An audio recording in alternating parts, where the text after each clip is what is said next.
Daily current news में आपका स्वागत है। आज का हमारा विषय है सुप्रीम कोर्ट का राज्यों को निर्देश। हाल ही में सुप्रीम कोर्ट ने 23 राज्यों और 7 केंद्र शासित प्रदेशों को मोटर वाहन अधिनियम 1988 के प्रावधानों का पालन सुनिश्चित करने का निर्देश दिया है। बता दें कि 6 राज्यों और एक केंद्र शासित प्रदेश ने अपनी अनुपालन रिपोर्ट दाखिल कर दी है। आगे बढ़ने से पहले आपको बता दें, दृष्टि आईएएस इस गणतंत्र दिवस आपके लिए लेकर आया है एक सुनहरा मौका। दृष्टि आईएएस के सभी online pen drive courses, test series 40% और बुक्स एवं डीएलपी 25% कम कीमत पर उपलब्ध। ये ऑफर 24 से 26 जनवरी तक उपलब्ध। अपनी सीट सुनिश्चित करने के लिए डिस्क्रिप्शन में दिए गए लिंक पर क्लिक करें। अधिक जानकारी के लिए 8750 1 नंबर पर कॉल करें। चलिए बढ़ते हैं खबर की तरफ। चलिए अब जानते हैं सुप्रीम कोर्ट के निर्देश के बारे में।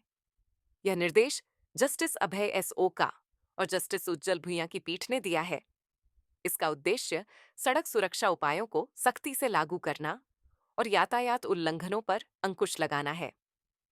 इस निर्देश का मुख्य फोकस इलेक्ट्रॉनिक निगरानी के माध्यम से कानूनों का प्रभावी क्रियान्वयन है। यह आदेश सड़क सुरक्षा और यातायात प्रबंधन को एक नई दिशा देने वाला साबित हो सकता है। इलेक्ट्रॉनिक निगरानी के व्यापक उपयोग से न केवल सड़कों पर अनुशासन बढ़ेगा, बल्कि दुर्घटनाओं में भी उल्लेखनीय कमी आएगी। आइए अब बात करते हैं मोटर वाहन अधिनियम 1988 के मुख्य प्रावधान।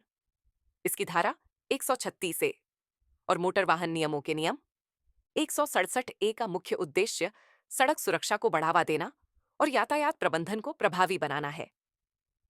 धारा 136 ए में यह प्रावधान है कि यातायात नियमों के पालन और उल्लंघन की निगरानी के लिए इलेक्ट्रॉनिक उपकरणों जैसे सीसीटीवी, स्पीड डिटेक्शन सिस्टम और स्वचालित नंबर प्लेट रीडर का उपयोग किया जाए।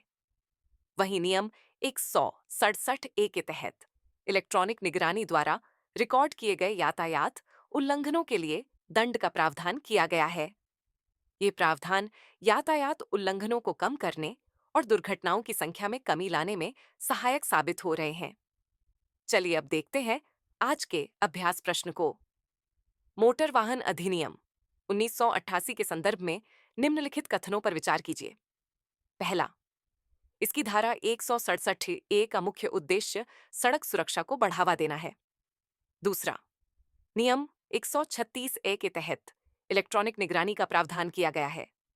उपर्युक्त में से कौन सा या कौन से कथन सही है या हैं? विकल्प ए केवल 1, विकल्प बी केवल 2, विकल्प सी 1 और 2 दोनों, या विकल्प डी न तो 1 और न ही 2। इस प्रश्न का उत्तर हमें कमेंट बॉक्स में देना न भूलें। तब तक के लिए धन्यवाद। डियर व्यूअर्स, अपने एग्जाम की तैयारी को और बेहतर करने के लिए हमारे चैनल को लाइक, शेयर और सब्सक्राइब करना न भूलें।